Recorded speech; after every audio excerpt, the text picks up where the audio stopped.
Good morning बच्चों आज हम आपके पाठ 2 के अभ्यास के प्रश्न उत्तर करेंगे। ठीक है, चलो देखते हैं पहला क्वेश्चन। तो पहला क्वेश्चन जो है आपका वो है रिक्त स्थानों की पूर्ति कीजिए। तो रिक्त स्थानों में देखो यहाँ लिखा है सूक्ष्म जीवों को सूक्ष्म दर्शी की सहायता से देखा जा सकता है। तो बीच में खाली स्थान क्या था बच्चों? सूक्ष्मदर्शी।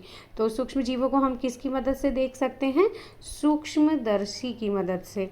तो ये सूक्ष्मदर्शी वो है जिसकी मदद से हम सूक्ष्म जीवों को देख सकते हैं। ठीक है, इसके बाद अगला है नीले हरे शैवाल वायु से क्या लेते हैं जिसका वो स्थिरीकरण करते हैं। तो नीले हरे शैवाल क्या लेते हैं? नाइट्रोजन। ठीक है, तो नीले हरे शैवाल क्या लेंगे? नाइट्रोजन। हम लोगों ने पढ़ा था राइजोबियम जीवाणु और नीले हरे शैवाल ये दोनों ही नाइट्रोजन का स्थिरीकरण करने में सक्षम होते हैं।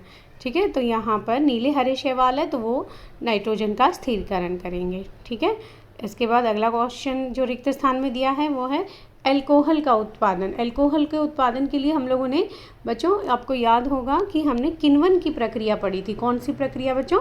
किण्वन की प्रक्रिया। तो किण्वन की प्रक्रिया में क्या किया जाता है?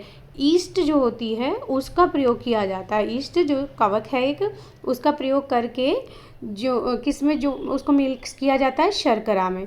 शर्करा में उसको मिक्स किया जाता है जिससे फर्मेंटेशन होती है या किण्वन की प्रक्रिया होती है और अल्कोहल का उत्पादन होता है। ठीक है बच्चों, तो इसलिए यहाँ पर आ गया हमारा ईस्ट। तो यहाँ पर हमारा उत्तर क्या होगा? अल्कोहल का उत्पादन ईस्ट नामक सूक्ष्मजीव की सहायता से किया जाता है। ठीक है, इसके बाद अगला क्वेश्चन है हैजा। हैजा जो है वो एक जीवाणु के कारण होता है। ठीक है, तो आपका यहाँ पर जो आंसर आएगा वो क्या आएगा? जीवाणु। तो हैजा किसके कारण होता है? जीवाणु के कारण होता है। ठीक है, इसके बाद हम आगे बढ़ते हैं। अगले क्वेश्चन में जो है सही शब्दों के आगे आपने राइट का निशान लगाना है। तो देखो यहाँ पर ना पहले से ही जो ऑप्शन दिए हुए हैं जैसे ये पहला ऑप्शन, दूसरा, तीसरा, इन 4 ऑप्शंस में से एक पे आपने राइट का निशान लगाना है। ठीक है, तो जैसे पहला क्वेश्चन पढ़ लेते हैं। पहले क्वेश्चन में लिखा है ईस्ट का उपयोग निम्न के उत्पादन में होता है। तो अभी देखो हम लोगों ने पीछे रिक्त स्थानों में भी यही किया था कि ईस्ट का जो उपयोग है हम वो किसके उत्पादन के लिए करते हैं? अल्कोहल के उत्पादन के लिए। तो हमारा आंसर क्या हो जाएगा इसमें? अल्कोहल। तो हम लोग देखते हैं इसमें ऑप्शंस में अल्कोहल दिया है या नहीं दिया। हाँ बिल्कुल दिया हुआ है। देखो पहले में चीनी है, दूसरे में ही अल्कोहल है। तो आंसर क्या हो गया? अल्कोहल। ठीक है, तो चीनी नहीं है, इसका आंसर क्या है? अल्कोहल। ठीक है, अल्कोहल आंसर हो गया। इसके बाद अगला जो है वो दिया है निम्न में से कौन सा प्रतिजैविक है। तो प्रतिजैविक जो होते हैं बच्चों हम लोगों ने पढ़ा था कि ऐसी दवाई हैं जो एक सूक्ष्म जीव से बनाई जाती हैं और दूसरे सूक्ष्म जीव पे प्रयोग की जाती हैं उन्हें नष्ट करने के लिए।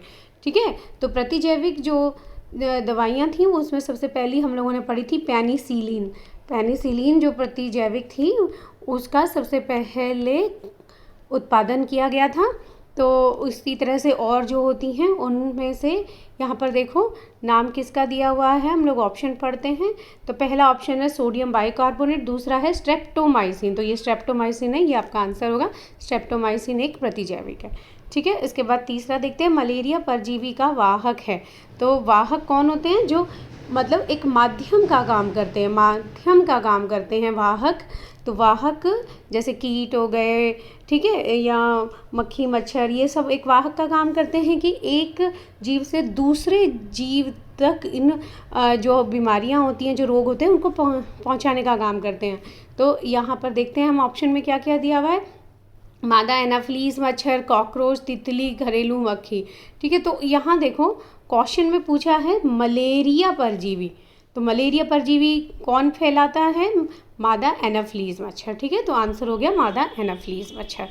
ठीक, इसके बाद हम लोग आगे बढ़ते हैं। आगे देखते हैं अगला है संचरणीय रोगों का सबसे मुख्य कारक क्या है। तो इसमें हम लोगों ने पढ़ा था संचरणीय रोगों का सबसे मुख्य कारण मक्खी होती हैं।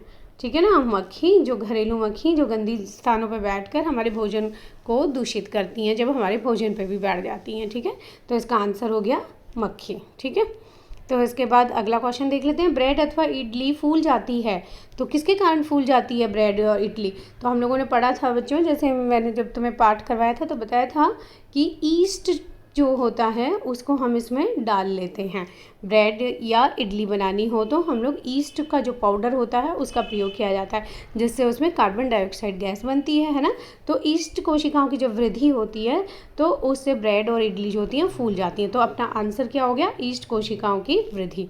ठीक है, इसके बाद नेक्स्ट देखते हैं, चीनी को अल्कोहल में परिवर्तन करने के प्रक्रम का नाम बताइए। ये अभी हम लोग पहले भी कर चुके हैं, तो ये क्या हो गया, किण्वन। ठीक है ना, किण्वन में ईस्ट का ही प्रयोग किया जाता है, ईस्ट का ही प्रयोग करके किण्वन की प्रक्रिया पूरी की जाती है, जिसमें अल्कोहल का उत्पादन होता है। ठीक है, अब आगे देखते हैं, आगे दिए हुए हैं match the column. Match the column में देखो जो कॉलम 1 में है उनको कॉलम 2 के साथ मैच करना है। तो इसके हम लोग डायरेक्ट आंसर्स देख लेते हैं। जीवाणु, जीवाणु जो होता है वो किसका रोग फैलाता है, हैजा का, है ना। अभी हम लोगों ने पीछे ही पढ़ा है, हैजा जो रिक्त स्थानों में दिया हुआ था, हैजा किसके कारण होता है, जीवाणु के कारण होता है। ठीक है, अब दूसरा देख लेते हैं, दूसरा है राइजोबियम। तो राइजोबियम और दूसरे क्या थे, नीले हरे शैवाल, है ना। ये क्या काम आते हैं, ये काम आते हैं, ये सब क्या काम आते हैं, ये काम आते हैं हमारे जो नाइट्रोजन है उसका स्थिरीकरण करने के लिए, नीले हरे शैवाल और राइजोबियम दोनों ही। ठीक है, तो इसमें यहाँ पर हमारे पास ऑप्शन दिया हुआ है नाइट्रोजन स्थिरीकरण, तो वो इसका आंसर हो जाएगा। ठीक है, इसके बाद है लैक्टोबैसिलस। लैक्टोबैसिलस जो है किस में काम आता है, हमारे दही को जमाने में। ठीक है, दही को जमाना, इसका कार्य क्या होता है, क्योंकि ये दही जो होती है उसमें लैक्टोबैसिलस जीवाणु होते हैं, वही फिर और आगे वृद्धि कर जाते हैं, जिससे हमारा पूरा दूध जो होता है वो दही में परिवर्तित हो जाता है। इसके बाद है ईस्ट। ईस्ट क्या काम आती है, अभी हम लोगों ने पीछे ही पढ़ा है, ब्रेड की बेकिंग के लिए, यानी ब्रेड या इडली जो होती है उनको बनाने के लिए हम इनका प्रयोग करते हैं। प्रोटोजोआ, प्रोटोजोआ कौन सा था, आपको याद होगा, हम लोगों ने पीछे पढ़ा था कि मलेरिया जो होता है उस रोग को एक प्रोटोजोआ जो है वो उसका रोगजनक होता है। तो उस प्रोटोजोआ का नाम क्या था, प्लाज्मोडियम। क्या था नाम, प्लाज्मोडियम। तो ये प्लाज्मोडियम क्या था बच्चों, आपको याद होगा, ये एक प्रोटोजोआ था। ठीक है, तो प्रोटोजोआ का आंसर क्या हो गया, मलेरिया का कारक। फिर लास्ट में दिया हुआ है एक विषाणु। विषाणु जो एड्स का कारक होता है, एड्स जो बीमारी होती है, AIDS, ये कैपिटल में है चारों शब्द, इनको आपने कैपिटल में ही लिखना है। इस बीमारी को फैलाने का कारक जो होता है वो एक विषाणु होता है। ठीक है, अब आगे क्वेश्चन देखते हैं। आगे दिए हुए हैं क्वेश्चन, क्या सूक्ष्म जीव बिना यंत्र की सहायता से देखे जा सकते हैं, यदि नहीं तो वे कैसे देखे जा सकते हैं। देखो ये हम लोग कितनी बार पढ़ चुके हैं कि सूक्ष्म जीवों को हम बिना यंत्र की सहायता के नहीं देख सकते। क्या आंसर हुआ बच्चों इसका, कि हम इसे बिना यंत्र की सहायता के नहीं देख सकते। ठीक है, नहीं देख सकते। इसको देखने के लिए हमें क्या चाहिए होता है, सूक्ष्मदर्शी। इनको देखने के लिए हमें किसकी मदद लेनी पड़ती है, सूक्ष्मदर्शी की। ठीक है, तो ये हमारा आंसर हो गया। इसके बाद आगे देखते हैं, अगला क्वेश्चन है, सूक्ष्म जीवों द्वारा होने वाले हानिकारक प्रभावों का संक्षिप्त वर्णन कीजिए। अब देखो सूक्ष्म जीव कुछ तो हमारे लिए फ़ायदेमंद होते हैं, कुछ नुकसानदायक भी होते हैं, तो वो सारे यहाँ पर दिए हुए हैं। जैसे ये हमारे भोजन को विषाक्त करते हैं, ठीक है, ये फसल को नुकसान करते हैं, विभिन्न रोग जैसे हैजा, क्षय रोग, मलेरिया आदि फैलाते हैं, सब्जियों, फल, दूध, खाद्य पदार्थों को संदूषित करते हैं। तो ये सारे इसके क्या हो गए, हानिकारक प्रभाव हो गए। तो बच्चों आप ये सारे क्वेश्चन अपनी कॉपी में लिख लें और चैनल को सब्सक्राइब, लाइक और कमेंट शेयर ज़रूर कर दें। ठीक है, ओके।